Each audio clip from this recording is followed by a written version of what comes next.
Hello dear student, আমি তোমাদের Jahangir sir আবারও তোমাদের সামনে উপস্থিত হয়েছি অন্য একটি ক্লাস নিয়ে। এখানে আমরা পূর্বের মতোই আলোচনা করব সেই কবিতাটা নিয়ে, যে কবিতাটা আমরা এর আগের ক্লাস আমরা স্টার্ট করেছিলাম। Last day we discuss the poem vagabond written by Robert Louis Stevenson. Last day we discussed the two stanza of the poem, and we also understand the meaning, the feeling of the poet,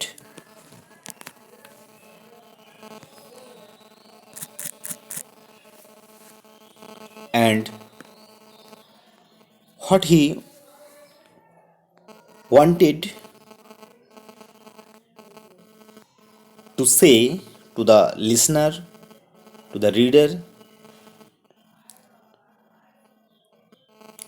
Now we are going to discuss the remaining two stanzas and other practicing part.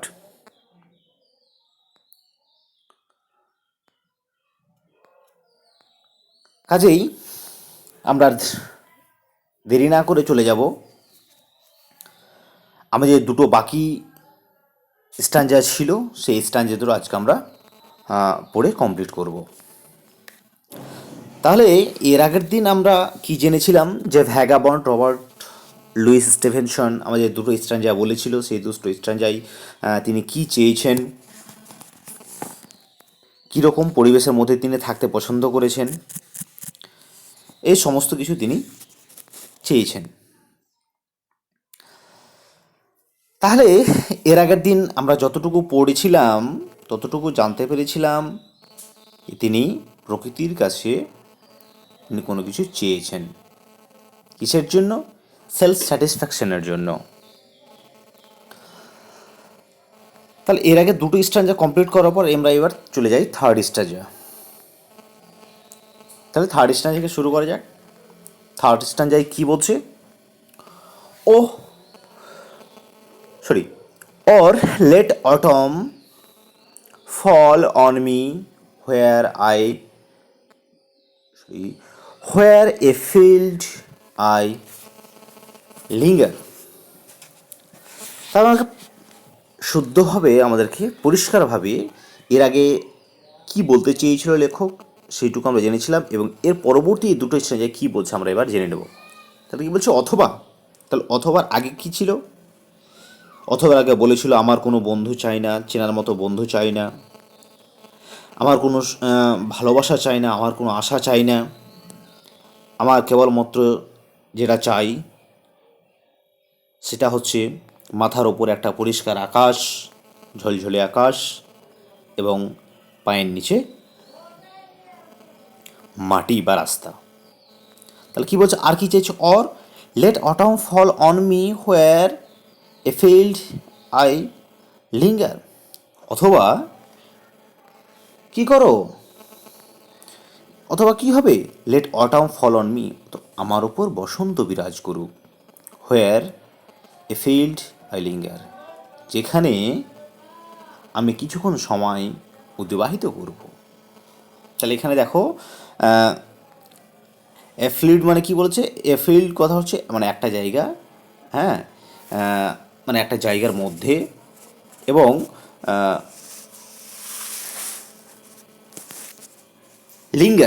Linger means একটা মুহূর্ত, একটা মুহূর্তের কথা এখানে বলা হয়েছে। Linger means মুহূর্ত। কী করে কাটাবে? কিভাবে কাটাবে? সেই অটামকালটা তাই তার ওপরে যখন এসে বিরাজ করবে, তখন কিভাবে হোয়ার, যেখানে সে কিছু সময় যেন সেই মাঠের মধ্যে একটা জায়গার মধ্যে অপেক্ষা করছিল, সেই সময় যেন শরৎকালটা এসে তার উপর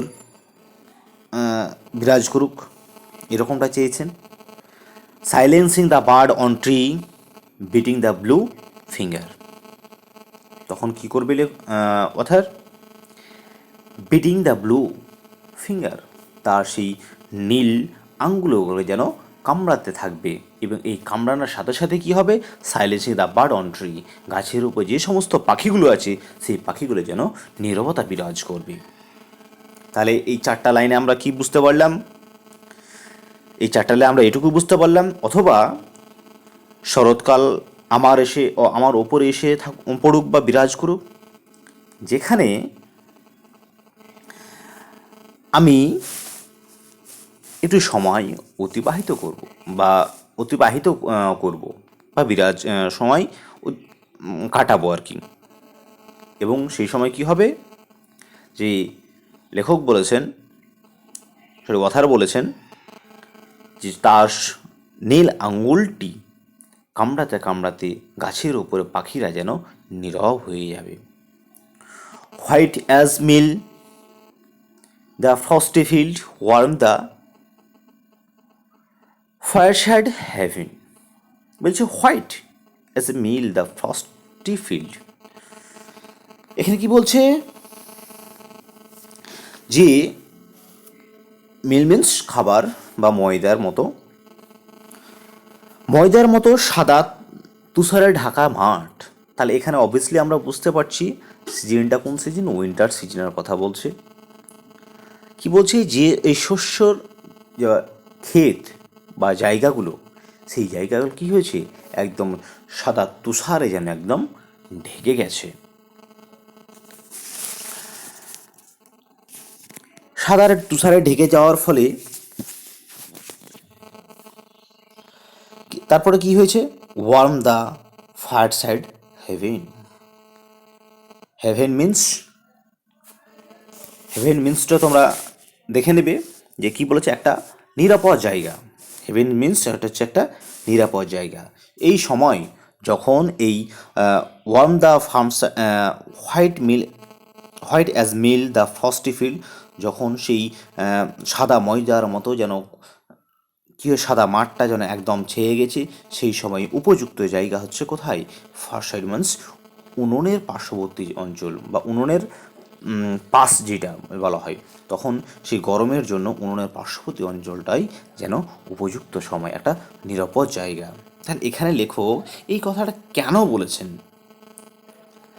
লেখক এই জন্য বলেছেন যে তিনি, এর আগে আমি তোমাদের ডিসকাস করেছিলাম যে লেখক কিসের জন্য এখানে এসেছিলেন, এই সমাজ জায়গাটায় কিসের জন্য এসেছিলেন, ভ্যাগাবান্ড নামটা কিসের জন্য হয়েছিল, সেটা এর আগের আমি ভিডিওতে তোমাদের আমি ডিসকাস করেছিলাম। সেটা আবার বলে দিই যে লেখক কী ছিলেন?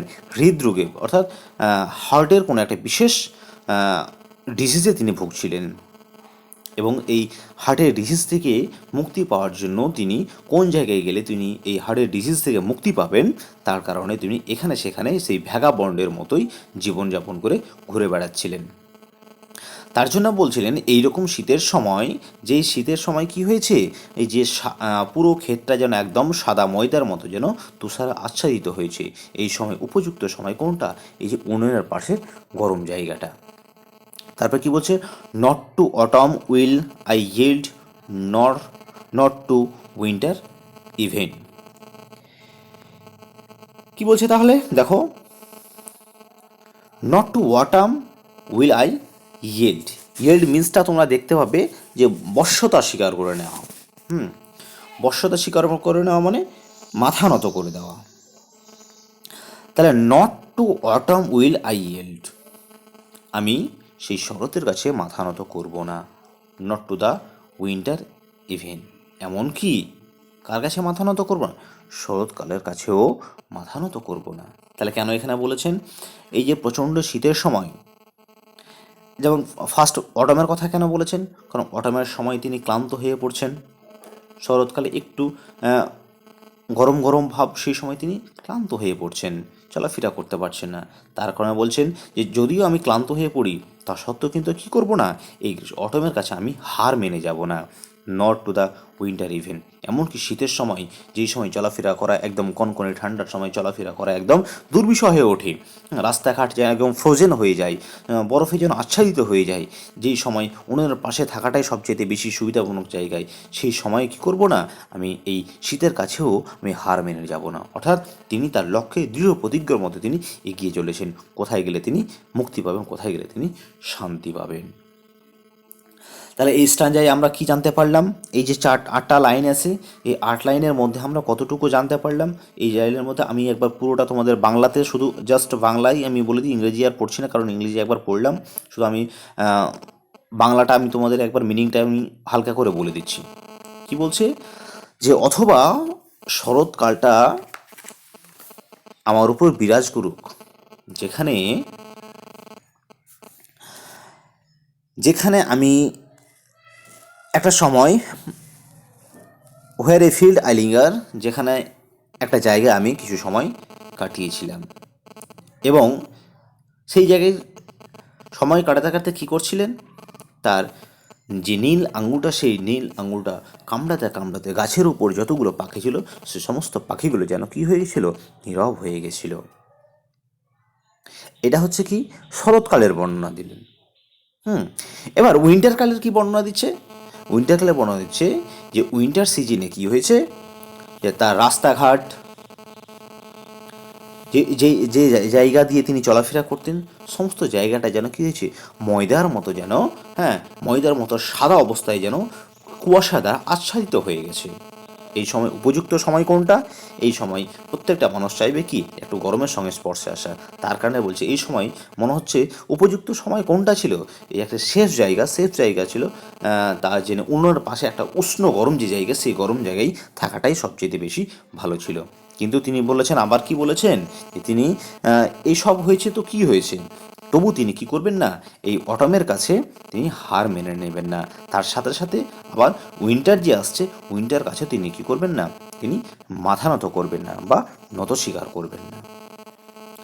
ডিয়ার স্টুডেন্ট, এই যে 8টা লাইন আমি বোঝানোর চেষ্টা করলাম তোমাদের, আশা করি তোমরা বুঝতে পেরেছো।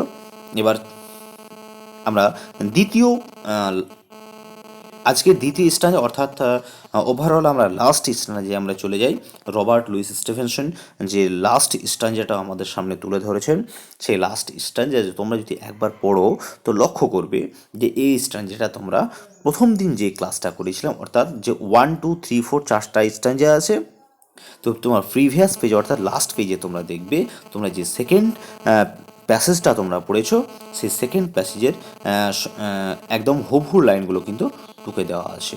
তাহলে তোমাদের মনে হবে যে এই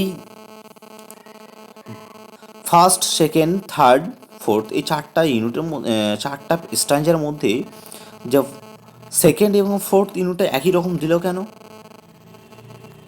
তাহলে তার উত্তরটা আমি একটু পরে তোমাদের দিচ্ছি। আমি তার আগে আমি এই যে স্ট্যান্ডার্ড আছে, সেই স্ট্যান্ডার্ডটা আমি তোমাদেরকে একবার পড়িয়ে আমি কমপ্লিট করিয়ে দিই। তারপরে সেই জিনিসটা নিয়ে যে কেন দিল, কিসের জন্য একটা স্ট্যান্ডার্ড 2বার রিপিট করেছেন লেখক, সেই জিনিসটা আমি তোমাদের অ্যান্সারটা আমি বলে দেবো।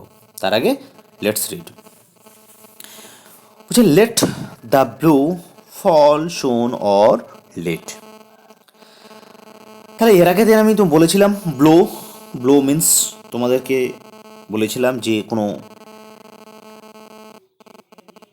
অ্যাক্সিডেন্ট বোঝাচ্ছে বা সমস্যা। সেই ব্লোটা এখানে কার সঙ্গে রেফার করা হয়েছে? মৃত্যুর সঙ্গে রেফার করা হয়েছে। তাহলে কি বলছে? লেটস দ্য ব্লো ফল শোন অর লেট। সে মৃত্যুটা কার মৃত্যু? লেখকের মৃত্যু। কিসের জন্য মৃত্যু? এই যে হৃদরোগের জন্য আক্রান্ত হয়ে আছে, তার জন্য তার মৃত্যুটা তার কাছে খুব আসন্ন হয়ে আছে।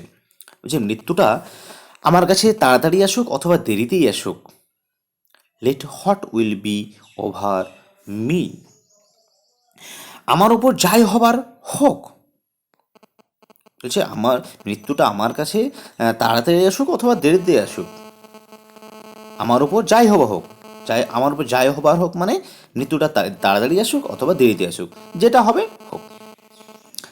তাড়াতাড়ি আসলেও আমার কোনো ব্যাপার নয়, দেরিতে আসলেও আমার কাছে কোনো ব্যাপার নয়। Give the face of earth round and the road before me. তারা কি করো, তার আগে আমাকে দাও সেই পৃথিবীর সেই উন্মুক্ত সেই বৈচিত্র্যগুলো দেখার, and the road before me, এবং আমার পূর্বে সে রাস্তাগুলো। কি তাহলে এই লাইনটা কি বলছে, যে give the face of earth round and the road before me. আমার চারিদিকে, অর্থাৎ লেখকের চারিদিকে এই যে বিভিন্ন ধরনের বৈচিত্র্যর যে সিনারিগুলো তিনি দেখতে পাচ্ছেন, তিনি প্রকৃতির কাছে বা ঈশ্বরের কাছে প্রার্থনা করেছেন তাকে যেন এই দেখার সুযোগগুলো আরেকটু করে দেয়, এবং এই দেখতে যাওয়ার জন্য তার যে রাস্তা, যে পথ, সে পথটা যেন সুগম হয়ে যায়। ওয়েলথ আই আক্স নট হোপ অর নর লাভ।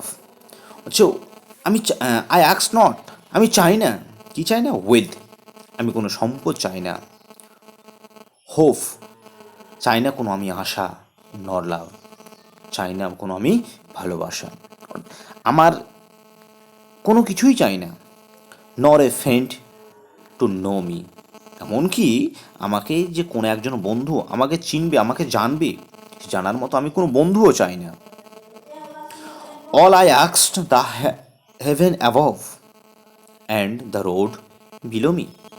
আমি কেবলমাত্র চাই, আমি শুধু চাই আমার মাথার ওপর পরিষ্কার সুখময় আকাশ, আমি শুধুমাত্র চাই আমার মাথার ওপর সেই পরিষ্কার সুখময় আকাশটা, and the road below me, এবং আমার পায়ের নিচে সেই রাস্তা।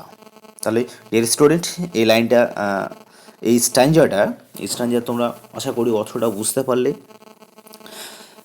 হ্যাঁ, তবে এবার চলে যাই, যে স্ট্যাঞ্জা পড়ার আগে আমি একটা কথা বলেছিলাম যে এই স্ট্যাঞ্জাটা লেখক দুইবার রিপিট করেছেন কেন। তো তাহলে সেই অ্যান্সারটা আলোচনা করা যাক। এই অ্যান্সারটা আলোচনা করতে যাওয়ার পূর্বে আমি একটু ফ্ল্যাশব্যাকে চলে যাই। ফার্স্ট যে ইন্ট্রোডাকশন এই কবিতাটা হয়েছিল, সেই ইন্ট্রোডাকশন পর্বের একটু ওই দিকে চলে যাই, ইন্ট্রোডাকশন পর্বে চলে যাই।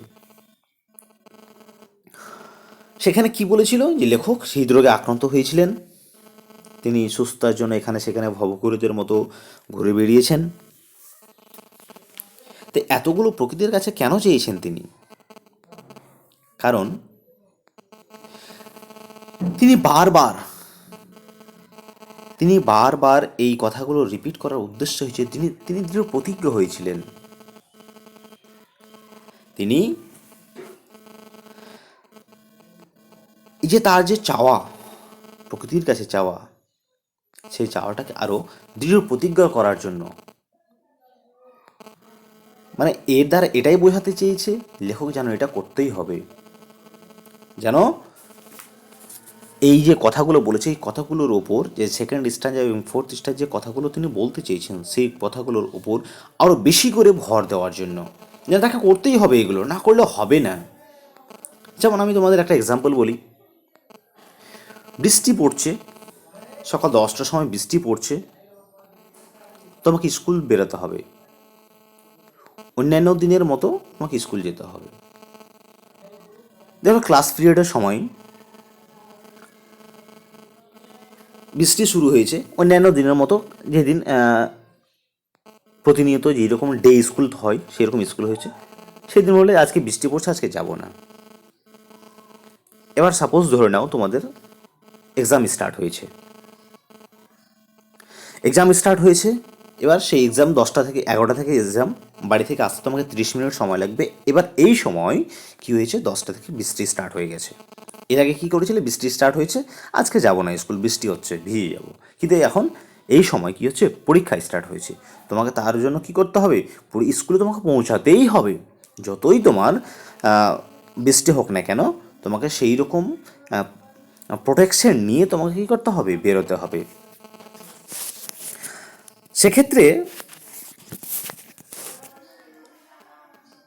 এই যে তোমাকে যেতেই হবে, স্কুল তোমাকে যেতেই হবে, এই যে একটা জোর দেওয়া বলা, যেতেই হবে, আমাকে স্কুল যেতেই হবে, না গেলে কি হবে, অনেক বড় তোমার ক্ষতি হতে পারে, লস হতে পারে, তার জন্য তোমাকে স্কুল যেতেই হবে। এই যে লেখক এইরকমভাবেই অনুরূপভাবেই এই কথাটার উপর জোর দেওয়ার জন্য তিনি যে যে চেয়েছিলেন, তিনি প্রকৃতির কাছে যে চেয়েছিলেন, হ্যাঁ, এবং কিভাবে তিনি থাকতে চেয়েছেন, এই পুরো জিনিসটার ওপর জোর দেওয়ার কারণে তিনি এই যে সেকেন্ড স্ট্যান্জা তিনি আবার নেক্সট পেজে এসে তিনি আবার রিপিট করেছেন। তাহলে বোঝা গেল ডিয়ার স্টুডেন্ট যে এই রিপিট করার কারণটা হচ্ছে কি। তাহলে এবার এই যে প্রত্যেকটা দেখবি যে কালারিং করা ওয়ার্ড আছে, ফার্স্ট, সেকেন্ড, থার্ড, ফোর্থ স্ট্যান্জায় কালারিং করা ওয়ার্ডগুলো দেওয়া আছে। সেই কালারিং করা ওয়ার্ডগুলোর মধ্যে এই যে ওয়ার্ড নেস্ট আছে, ওয়ার্ড নেস্টের মধ্যে যদি তোমাদের কবিতার লাইনগুলো বুঝতে অসুবিধা হয়, তাহলে তোমরা নিচে ওয়ার্ড নেস্টে ওয়ার্ড মিনিংগুলো দেওয়া আছে, তোমরা সেই ওয়ার্ড মিনিংগুলো দেখে দেখে তোমরা কী করতে পারবে, যে এই প্যাসেজটা, পুরো প্যাসেজটা তোমরা আরও ইজি করে নিতে পারবে। তাহলে এখান পর্যন্ত তোমাদের যে কবিতার যে পর্ব, সেই কবিতার পর্বটা কমপ্লিট হলো, মানে পড়ানোটা কমপ্লিট হলো। এবার চলে যাই আমরা অ্যাক্টিভিটি। যেহেতু তোমাদের আবার নেক্সট ক্লাস আবার মানডে আছে, সেহেতু একটা লম্বা গ্যাপ, মোটামুটি ধরে নাও 3 দিন পেয়ে যাচ্ছ, প্রায় 3 দিন। তো সেহেতু আমি হোম টাস্কটা একটু বাড়ির জন্য, বাড়ির যে কাজ, সে বাড়ির কাজটা একটু বেশি করে দিচ্ছি, কারণ সপ্তাহে তোমাদের টেক্সটের ক্লাস হচ্ছে 2 দিন ক্লাস, সেহেতু এই স্পিডে চলতে গেলে তোমাদের অনেক সময় লাগবে, তার কারণে তোমাদের একটু ফাস্ট চলতে হবে। তাহলে দেখো অ্যাক্টিভিটি 1, অ্যাক্টিভিটি 1 কী বলছে, choose the correct answer from the given alternatives. তাহলে সবাই তো তোমরা এর আগে যেরকম করে করেছে, vagabond wishes to have his bed, এবার 3টে অ্যান্সারের মধ্যে কোনটা হবে সেটাতে কী করতে হবে, টিক মেরে দিতে হবে, অথবা বেডের পর যে অ্যান্সারটা হবে নাম্বারিং করে, যেমন সাপোজ ধরে নাও আমি বললাম কি যে 3 নম্বর, সাপোজ ধরে নাও যে 3 নম্বরের অ্যান্সারটা হবে, তো বেডের পর কী করতে হবে, বেডের পর একটা ছোট্ট করে হাইফেন দিয়ে 3 রোমান হরফে যেরকম করে দেওয়া হয় 3 দিয়ে at the road side in, এটা লিখে দিতে হবে। ঠিক আছে, যদি বিয়েরটা হয় তো সেই রকম করে 2 এরকম করে রোমান হরফে 2 দিয়ে বাকিটা লিখে দিতে হবে অ্যান্সার, সবটা অপশান লেখার প্রয়োজন নেই। অ্যাক্টিভিটি 1-এর তাহলে এ, বি, সি এই 3টে তোমাদের হোমওয়ার্ক। এবার অ্যাক্টিভিটি 1টা কমপ্লিট হলো। এবার চলে যাই অ্যাক্টিভিটি 2। অ্যাক্টিভিটি 2-এ দেখবে কি বলেছে, identify which of the following sentence and true and which are false. বলছি যে নিচের যে সেন্টেন্সগুলো দেওয়া আছে সেই সেন্টেন্সগুলো চিহ্নিত করতে বলেছি যে কোনটা সত্য এবং কোনটা মিথ্যা হবে। Give the supporting statement for each of your answer, এবং প্রত্যেকটা সেন্টেন্সে কী করতে হবে, তোমাকে সাপোর্টিং স্টেটমেন্টটা তোমাকে অ্যাড করতে হবে। তাহলে সবারই এ নম্বরটা যদি সত্য বা মিথ্যা যেটা হবে সেটা দিয়ে তার নিচে সাপোর্টিং স্টেটমেন্টটা তোমাকে তুলে দিতে হবে। তো ডিয়ার স্টুডেন্ট, অ্যাক্টিভিটি 2টা কমপ্লিট হলো। এবার চলে যায় অ্যাক্টিভিটি 3। অ্যাক্টিভিটি 3-তে কী আছে দেখো, কমপ্লিট সেন্টেন্স মিনিংফুলি, মানে শূন্য স্থান পূরণ, উপযুক্ত বাক্য দিয়ে কী করতে হবে, শূন্য স্থানটা পূরণ করতে হবে বা ওয়ার্ড দিয়ে পূরণ করতে হবে। তাহলে the vagabond is a person who, তো হুইয়ের পর কী বসবে, হ্যাঁ, সেটা তোমাকে কবিতা থেকে বুঝে তোমাকে অ্যান্সারগুলো করতে হবে। এরকমভাবে এ, বি, সি, ডি, এই 4টা অ্যান্সার তোমার করে খাতায় রেডি রাখবে। তারপরে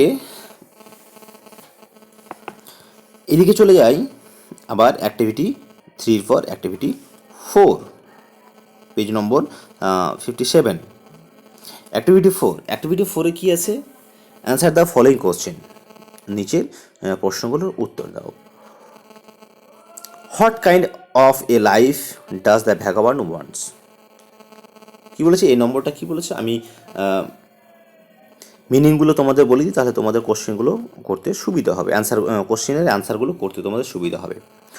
what kind of a life does the vagabond want? তাহলে এই ভবঘুরে কী ধরনের জীবন বা কী ধরনের লাইফস্টাইলটা তিনি চেয়েছিলেন। B number, what are the things that do not interest the vagabond? কি জিনিস, কি জিনিসগুলো, যে জিনিসগুলো সেই ভবঘুরের প্রতি ইন্টারেস্ট বা আগ্রহ জাগায়নি, অর্থাৎ কোন জিনিসগুলো ভবরকে আকর্ষিত করতে পারেনি। C number, what would the vagabond do when winter falls? যখন শীতকাল আসে তখন সেই লেখক অর্থাৎ সেই ভবঘুরে কি করতেন, শীতকাল পড়ার সময় কি করতেন। D, what does the poet describe a field in autumn? শরৎকালে সেই লেখক কি করে, কবি কি করে সেই মাঠের বর্ণনা দিয়ে, শরৎকালের মাঠের কীরূপ বর্ণনা দিয়েছেন। E number, why does the poet repeat the second stanza once again? এই যে এর আগে তুমি যে আলোচনা করলাম যে কেন সেকেন্ড স্ট্যাঞ্জাটা লেখক রিপিট করেছেন, সেই কোশ্চেনটা আবার এখানে দিয়েছে। যাই হোক, তোমরা বুঝেছো, আশা করি অ্যান্সারটা করতে পারবে। F, what message does the poet want to give through the poem? What message does the poet wants to give through the poem? এই কবিতার মধ্যে দিয়ে কবি আমাদের কী ধরনের বার্তা প্রেরণ করেছেন বা আমাদের কাছে কী ধরনের বার্তা পাঠিয়েছেন।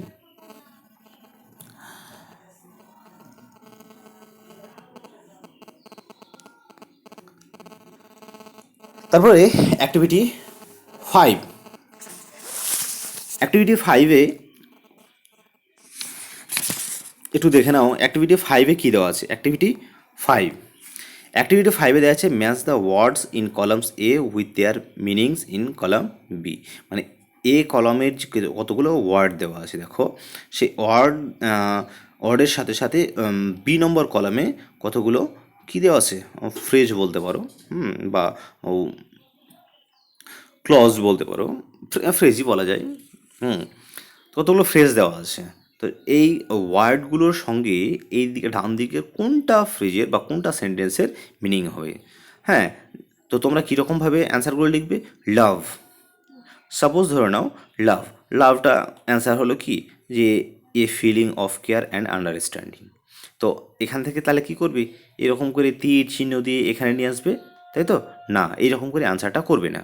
কীরকম করে করবে, লাভ, লাভের সামনে কী করতে হবে তোমাকে, এই যে ফিলিং অফ কেয়ার অ্যান্ড আন্ডারস্ট্যান্ডিংটাকে কী করতে হবে, এইদিকে ওর সোজা লাভের সোজাই তোমাকে অ্যান্সারটা লিখে দিতে হবে। তাহলে কী হবে, এই যে তীর চিহ্ন দিতে গিয়ে খাতাটা অনেক অপরিষ্কার হয়ে যায়। এতে কি হয়, এতে দেখতে অনেকটাই বিশ্রী লাগে। তার কারণে কী করবে, লাভের সামনে এ কলমের পরে বি কলমের লাভের যেটা মিনিং হবে সেটা তুমি তার সামনাসামনি দেখি। অনুরূপভাবে হেভেন, হ্যাভ, ল্যাভ, ফস্টি, ফিল্ড, ফ্রেন্ড, এই সবগুলো কী করবে তোমরা এর সোজাই কী করবে তোমরা মিনিংগুলো সাজিয়ে সাজিয়ে লিখবে।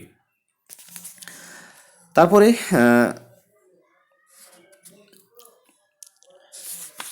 অ্যাক্টিভিটি 5 হলো, আর অ্যাক্টিভিটি 6 কী বলছে, fill in the